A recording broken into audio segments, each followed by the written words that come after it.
तर आशिष शेलार असं म्हणतात की इंडिया आघाडीला आताची गरज लागली. नितीश कुमार बाहेर गेले किंवा ममता बॅनर्जी देखील इंडिया आघाडीतून बाहेर गेले. तर या सगळ्याला उद्धव ठाकरे यांच्या उभाटा गटाचा कुठेतरी पायगुण जबाबदार आहे असं म्हणतात.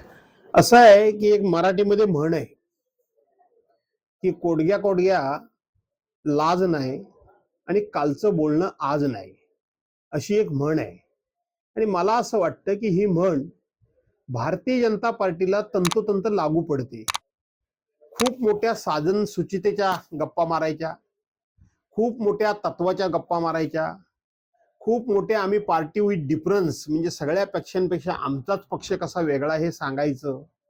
त्याचबरोबर सिद्धांताच्या गोष्टी करायच्या, तत्वाच्या गोष्टी करायच्या. आम्हाला सत्तेचा कधीच मोह नव्हता अशा प्रकारची बिरुदावली मिळवायची. आणि ज्या नितीश कुमारांनी गेले वर्षे दीड वर्ष भारतीय जनता पार्टीची अक्षरशः लखतर वेशीवर टांगली, भारतीय जनता पार्टीला जितकं म्हणून त्यांनी उघडं नागडं करायचं तेवढं केलं, परंतु भारतीय जनता पार्टी ही सत्तेकरता किती हपापलेली पार्टी आहे त्याचा पुन्हा एकदा अनुभव संपूर्ण देशाला आला.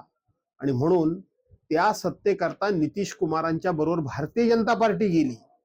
त्यामुळे उठसूट उद्धव साहेबांच्यावर बोलून आपलं कापलेलं नाक हे लोकांना दिसणार नाही असं कोणी समजण्याचं कारण नाही.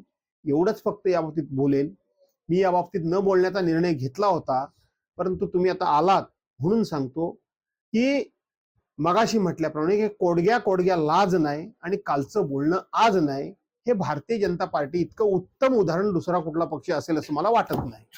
मराठा समाजाच्या आरक्षणावरती मुख्यमंत्र्यांनी अध्यादेश काढला. त्याच्यानंतर आता त्याच्यावरती शंका घेतल्या जातात किंवा छगन भुजबळांकडून देखील विरोध केला जातोय. नारायण राणे यांनी देखील या गोष्टीला आक्षेप घेतला. असं आहे की मनोज जरांगे पाटलांना मी मनापासून धन्यवाद देतो, त्यांचं अभिनंदन करतो.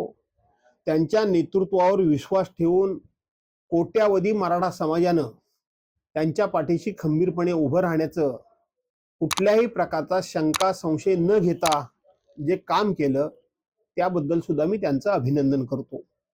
त्यांना आज जे काही त्यांच्या प्रयत्नांना यश आलंय ते यश आता सत्यामध्ये उतरलं पाहिजे आणि ते सत्यामध्ये उतरावं याची आम्ही वाट बघतोय.